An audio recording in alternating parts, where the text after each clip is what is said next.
Hi guys, and welcome to today's video. Today we're going to go in depth with the ANTEC STRIKER mini ITX water cooling build case. Well, actually it's a case. I did a build inside the case, so okay. Now first of all, I would like to thank every single one of you that watched the time-lapse video for the ANTEC STRIKER. I mean, 9K views in 1 week is just wow. I'm really grateful. Thank you guys for showing I don't know, respect. I really don't know what to say. I mean, it really does mean a lot to me. But today we're going to check out the ANTEC STRIKER from up close, and as you can see, I placed some components inside. I tested some temperatures, thermals and whatever, and I do have to mention one thing. In this build you have only one 240mm radiator, so basically one 240 is cooling the Radeon RX 570 and is cooling the 8600K. It's a bit strange combination with the processor and the graphic card, but honestly I don't have that much components to diversify and to show you guys how everything will look and work if I use only AMD. Unfortunately, I don't have a mini ITX motherboard for the AMD processor, so there's that. Now, when it comes to assembling the case, well, actually assembling the build inside this STRIKER, you do need to have, you do need to know which way and how to assemble everything. So for instance, if you're going with the water cooling build, I mean, this is the whole point of the ANTEC STRIKER, you do need to place the radiator first before you place the motherboard, because these screws are on this side and, well, that's how it goes. Now the graphic card is fairly easy to mount. You just remove the front panel here, place it, that's all there is to it. Motherboard, water pump. You can actually manage the side of the pump, or actually how you're going to place it, because when I look at it like this, you can place the pump even here on this side, so you can get more space out of everything. So basically on each side you can place a pump, so there's two pumps. And talking about placing some, I don't know, power supply for instance, the power supply goes fairly easy here beneath, because you have an opening, you can push it in, and this is it. I mean, there's no screws, there's no nothing. You just pop parts out of, and even this side you could just remove it the same way I removed this. When it comes to the tempered glass, you have three sides of tempered glass. So basically, let me just place this in. So basically it's very easy to remove the tempered glass, because you can manage them to be thumb screws, because they aren't. As you can see, I'm still removing them just in case I have to be very careful. So these are the screws that hold the tempered glass, and I think they're fairly nicely done, because you have a Torx you have a Torx head right here, which could be fairly easy removed. Now if you don't tie it up too much, because you don't need to tie it up firmly, you can easily remove it by hand. So tempered glass on this side, tempered glass on this side, and the front with the... Actually, it's really nice when you look at the logo here sticking out in gray color. You have a STRIKER logo over here, you have an ANTEC logo over here, and that's it. Now, but when it comes to mounting a graphic card, you do need to have some expertise in bending pipes. As you can see, these two pipes have a bit different way of, let's say, approach, since one needs to go to the pump, or however you figure out your water cooling loop. It depends on how you're going to do it. Now, rest of the components here, as I said, mini ITX, so I placed the MSI Z390 Gaming Edge AC. Basically you have here the EK Kit Classic SC240 RGB, but as you might see, these are all hard tubes, so I kinda upgraded the classic kit with some HTC fittings and the hard tubing. Basically that is it, and the graphic card has its own water block, which you don't get in the kit. Next to that we have Silicon Power 1TB M.2 Gen 3 SSD, and you have the silicon power X power turbine 2 times 8 gigs 3200 megahertz RAMs. Now I think it's fairly easy to arrange the pump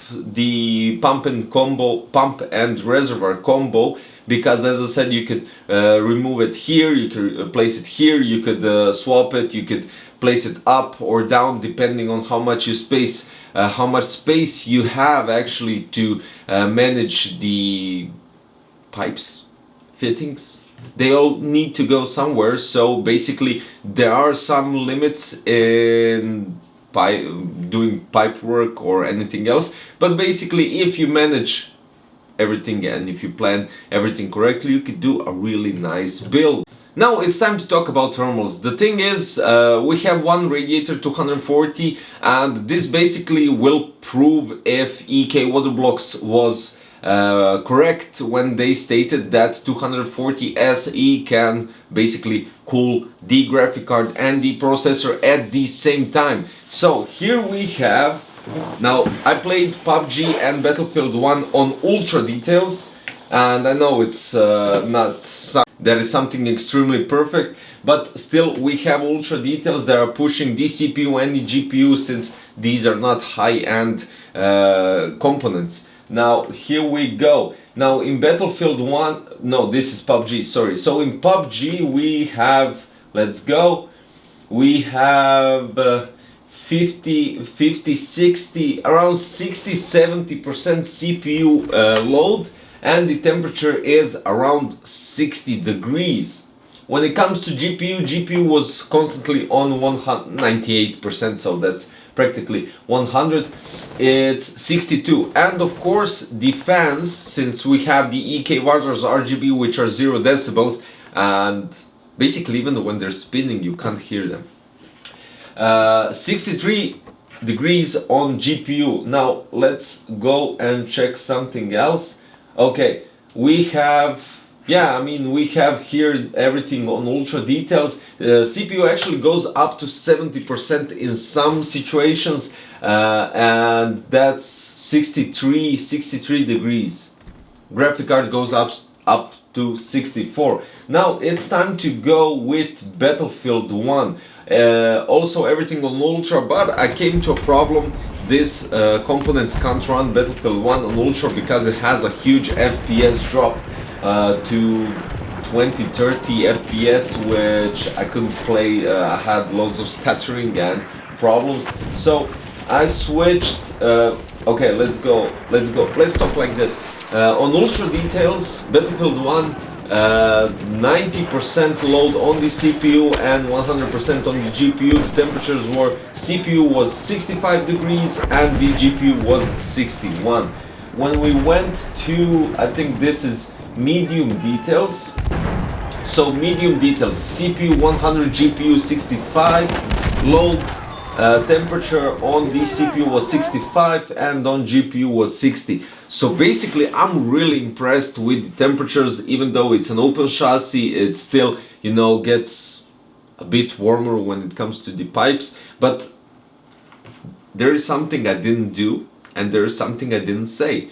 At the back you have space to mount another radiator, another 240 radiator, and this is actually really cool, because if you want you can go with a thicker radiator, so PE, XE, it doesn't matter, and you can add another radiator to the loop. So imagine a small build. Practically this is a small build, even though you have a smaller one for the ITX. This is something completely different. I mean, we're talking about open chassis. Let me just close this.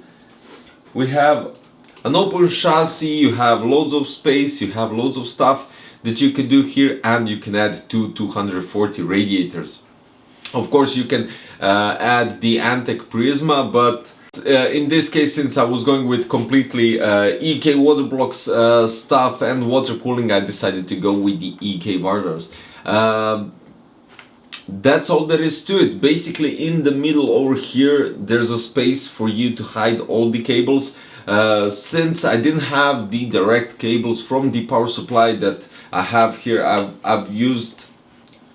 I was using ANTEC HCGX 1000 watts power supply.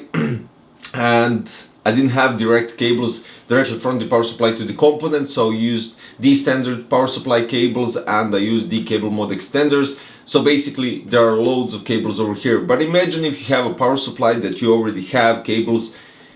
It won't be a mess, it will look really nice, nice organization, and I don't think you have to worry about the extra cables or extra problems with it. So yeah, I mean, I'm very satisfied with the build. It does look epic. I have to admit, this looks epic, especially with the graphic card on the front. Now, for the time-lapse video, you might have noticed I used the Mayhem's Aurora Silver liquid just for the show, just to get that, you know, flow and everything. But a week later, it kind of it doesn't disintegrate, it kind of disappears. You can see some traces of that flow, but that's basically it.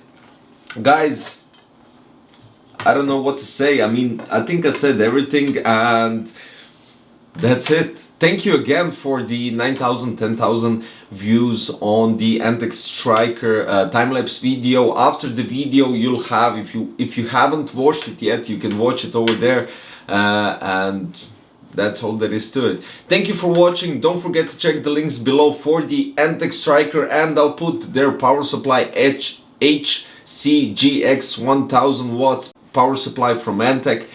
You can check both products. Who knows, if you're interested in some kind of a mini water cooling build, maybe ANTEC STRIKER is the one. So I'll leave that up to you. Temperatures are really cool, as I said, as you saw.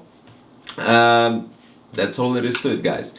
Thank you for watching. See you next time in another video. Bye bye.